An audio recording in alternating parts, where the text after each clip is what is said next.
पाकिस्तान ऐं आज़रबाईजान में बचा ज़राअत मवासिलात समेत ॿियनि शोबनि में सीड़पकारी बाबति छा? आज़रबाईजान जे सदर इल्हाम अलियोव ऐं वज़ीर आज़म शहबाज शरीफ़ जे गॾियल प्रेस कॉन्फ्रेंस। वज़ीर आज़म शहबाज शरीफ़ चयो आहे त पाकिस्तान ऐं आज़रबाईजान गॾियल वापार वधाइण जो फ़ैसिलो कयो आहे। ॿिन्ही मुल्कनि विच में $2 अरब जी सीड़पकारीअ ते इत्तेफ़ाक़ कयो आहे।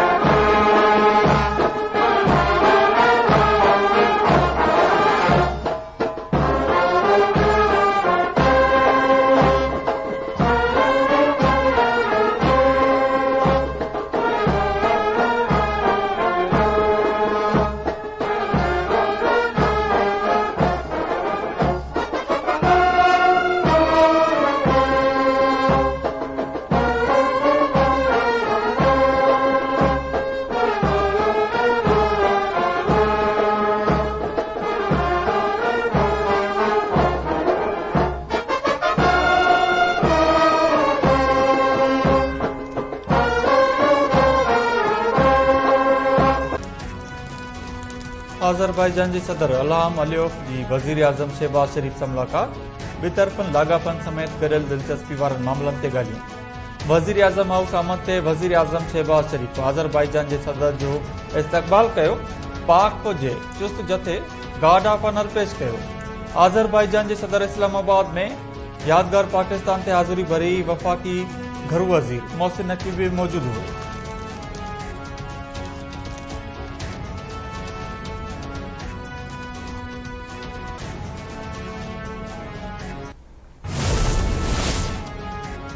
IMF जो रूमोर वारो मुतालबो सूबनि मंज़ूर करे वरितो।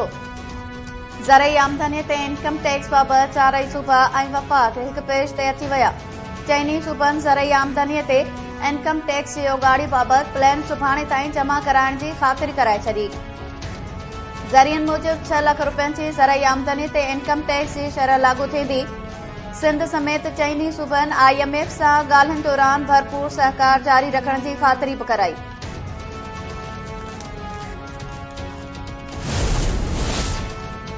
सुन्नी इत्तेहाद काउंसिल जी मख़सूस सीटुनि बाबति फ़ैसिलो सुभाणे सुबुह जो 9 वॻे ॿुधायो वेंदो। जारी कयल काज़ लिस्ट मूजिब चीफ जस्टिस काज़ी फज़ी साहब सुन्नी इत्तेहाद काउंसिल जी मख़सूस सीटुनि बाबति केस जो मुख़्तसर फ़ैसिलो ॿुधाईंदो। 3 रुकनी रेग्युलर बेंच सुन्नी इत्तेहाद काउंसिल जी मख़सूस सीटुनि बाबति केस जो फ़ैसिलो ॿुधाईंदी।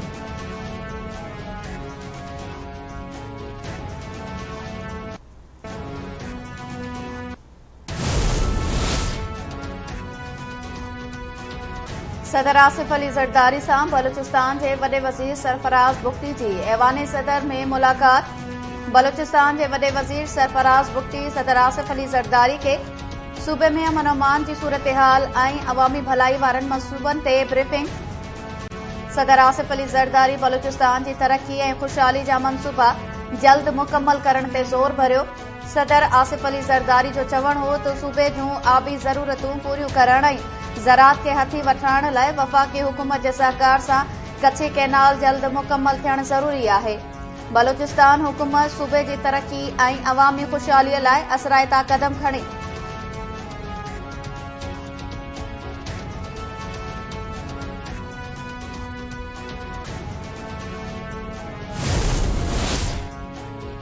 नाणे वारे वफ़ाक़ी वज़ीर मोहम्मद औरंगज़ेब चयो आहे त IMF सां नओं कर्ज़ प्रोग्राम हिन ई महीने मुआदो थी वेंदो। ज़राइत ते टैक्स ते वाद बाबति सूबनि सां सलाह मशवरा कया आहिनि। सूबनि ज़रई टैक्स शरह वधाइण ते राज़पो ज़ाहिर कयो आहे। IMF जा समूरा प्रोग्राम अॻुवाट मुकमिल कया आहिनि।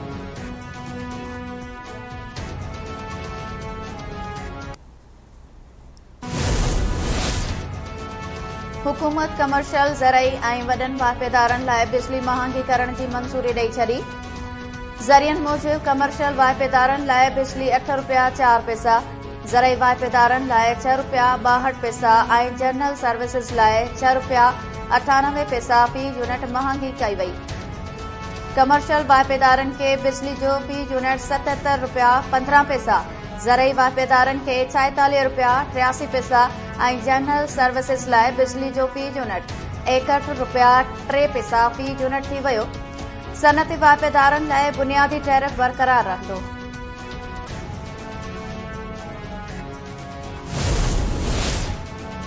आम शहरनि जा केस फ़ौज अदालतुनि में न हलाइण वारे फ़ैसिले ख़िलाफ़ हुकूमती अपील ते सुप्रीम कोर्ट में ॿुधणी। अदालत पारां गिरफ़्तार जवाबदारनि सां गैर इंसानी सलूक न करण जो हुकुम। जस्टिस अमीनुद्दीन जी सरबराही में 7 रुकनी लार्जर बेंच ॿुधणी दौरान रिमार्क्स ॾिना त इंसाननि सां इंसाननि जहिड़ो वर्ताव थियणु घुरिजे।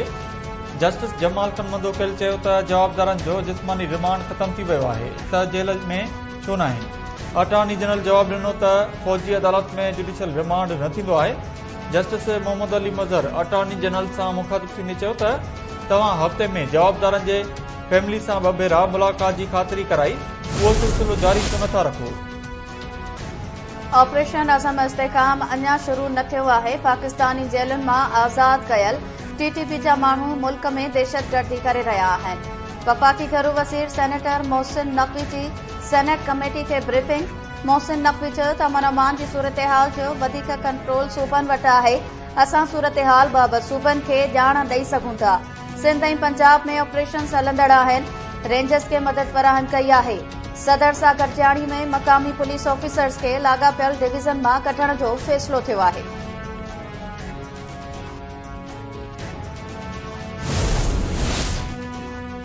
सिंध काबीना शुगर मिल्स खे खंड एक्सपोर्ट करण जी मशरूत इजाज़त ॾेई छॾी। रहिजी वियल बोड मुतासिरनि जे घरनि जी तामीर लाइ ॿीहर जाइज़ो वठण जो बि फ़ैसिलो। सीनियर सूबाई वज़ीर शर्जील इनाम चयो आहे त सिंध जे समूरनि बोड मुतासिरनि खे घर तामीर कराए ॾिना वेंदा। पीपुल्स पार्टी कमु करे रही आहे, जेको नज़र बि अची रहियो आहे। सरदार शाह जो चवणु हो त कारूंजर तारीख़ी विरसो आहे, हथ चुरांद न थींदी। सिंध हुकूमत पहिरीं बि कारूंजर जी हिफ़ाज़त कई आहे, हाणे बि कंदी। कारूंजर जे खारसर वारे पटीअ मां पथर कढण जो फ़ैसिलो वाइल्ड लाइफ खातो कंदो। दर्सी किताब अगस्त शुरू थींदे ई सभिनी शागिर्दनि खे मिली वेंदा।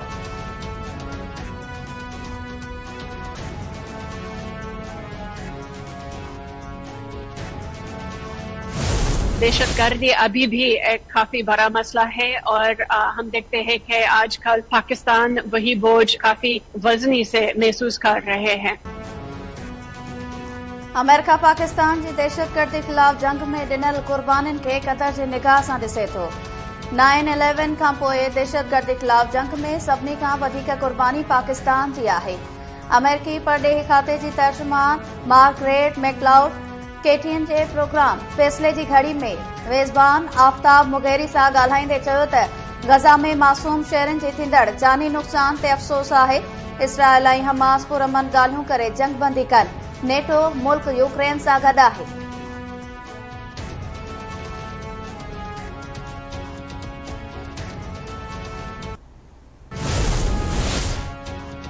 फेबरवरी खां इस्लामाबाद में पीटीआई जलसे जो मामलो हली रहियो आहे।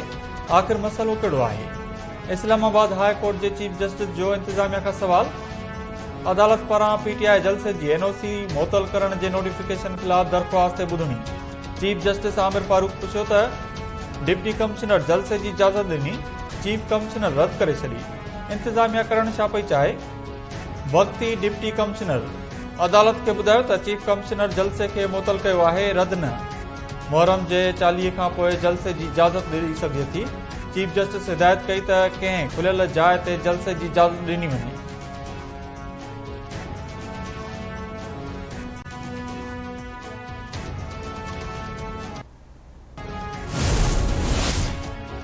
तोहिन इलेक्शन कमीशन केस में फवाद चौधरी जा गिरफ़्तारी वारंट जारी। पीटीआई बानी ऐं फवाद चौधरी ख़िलाफ़ केस जी ॿुधणी 4 रुकनी बेंच कई। इलेक्शन कमीशन फवाद चौधरी जा ज़मानत थियण जोगा गिरफ़्तारी वारंट जारी करे छॾिया। केस जी ॿुधणी 7 अगस्त ताईं मुलतवी।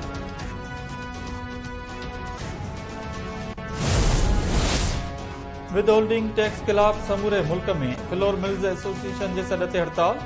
सिंध जूंद फ्लोर मिल्स बंदि। फ्लोर मिल्स एसोसिएशन चयो आहे त मुल्क जो 1500 मिल्स अटे जी सफ़ाई ऐं पीसाई वारो अमल बंदि करे छॾियो आहे। अटे जी पैकिंग ऐं सप्लाई बंदि कई वई आहे। मुतालबनि जी मंशा ताईं एहतिजाज जारी रहंदो।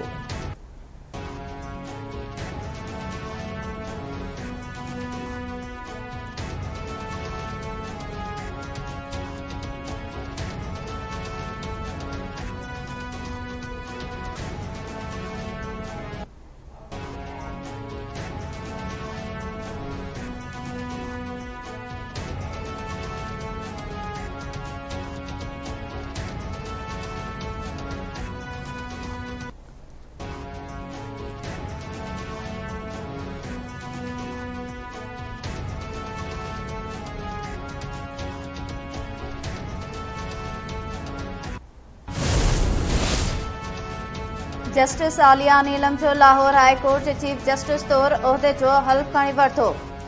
पंजाब जे गवर्नर जस्टिस आलिया नीलम के उहिदे जो हल्फ खणायो। तकरीब में पंजाब जी वज़ीर आला मरियम नवाज़, सीनियर जजिस ऐं ॿियनि अमलदारनि शिरकत कई। Justice Aalia Neelum Lahore high court जी पहिरीं औरत चीफ जस्टिस आहे।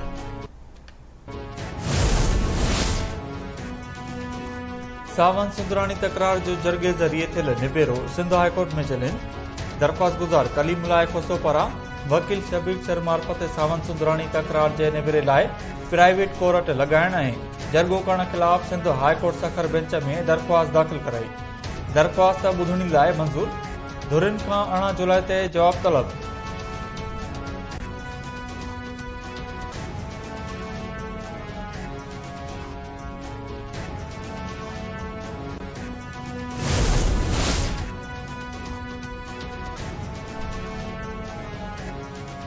सखर बिराज जे टुटी वियल ॿिनि दरवाज़नि मां 47 दरवाज़ो तयार थी वियो। इंतिज़ामिया तयार थियल दर खे लॻाइण लाइ बिराज ते पहुचाए छॾियो। चीफ इंजीनियर मूजिबि शिपयार्ड कंपनी पारां दरवाज़ो तयार करे बिराज ते आंदो वियो आहे। 50 टन वज़नी दरवाज़ो 60 फुट डिघो ऐं 23 फुट वेकिरो आहे। हिकु हफ़्ते अंदरि दरवाज़ो लॻाइण वारो कमु मुकमिल थी वेंदो।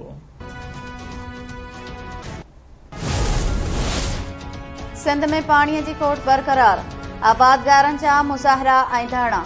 खीरथर कैनाल में पाणी खोट खिलाफ समें आबादगारनि जो सखर बैराज ते धरणो।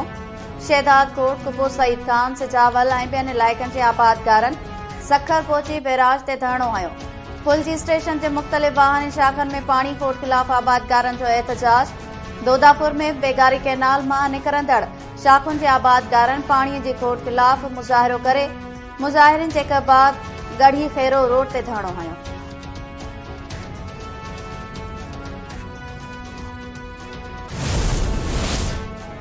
कंडियारे वेझो गुरबत सबब मासूम धीउ खे ज़िंदा दफ़न कंदड़ पीउ रिमांड ते जेल हवाले। पुलिस जवाबदार तैयब उर्फ मुशर राजपर खे 3 ॾींहनि जो रिमांड पूरो थियण ते अदालत में पेश कयो वियो। अदालत पारां बाड़ी जी क़बर कुशाई लाइ डीजी हेल्थ खे मेडिकल बोर्ड जोड़ण लाइ ख़त लिखण जो हुकुम, ॿुधणी मुलतवी।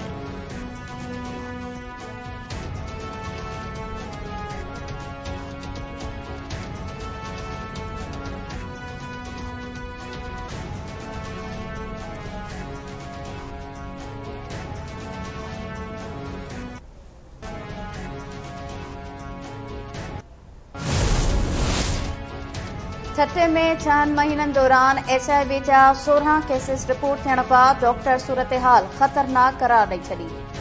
सिविल अस्पताल मकली जे focal person doctor Shyam Kumar जो चवणु आहे त सिविल अस्पताल मकली में 6 महीननि दौरान HIV जा 16 केसेस रिपोर्ट थिया। HIV जे मरीज़नि जी इलाज जूं दवाऊं महांगियूं आहिनि। मरीज़नि जे इलाज लाइ सिविल अस्पताल में ख़ुसूसी प्लान हुअणु घुर्जे। HIV स्क्रीनिंग न पई थिए। स्क्रीनिंग थी त वधीक मरीज़ ज़ाहिर थींदा।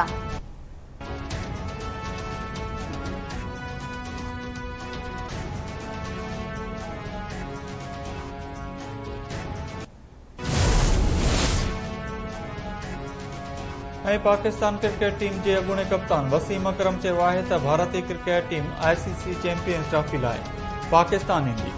पाकिस्तान में समूरनि टीमुनि जो शानदार इस्तक़बाल थींदो ऐं चैंपियंस ट्रॉफी में क्रिकेट भी तमाम सुठी थींदी।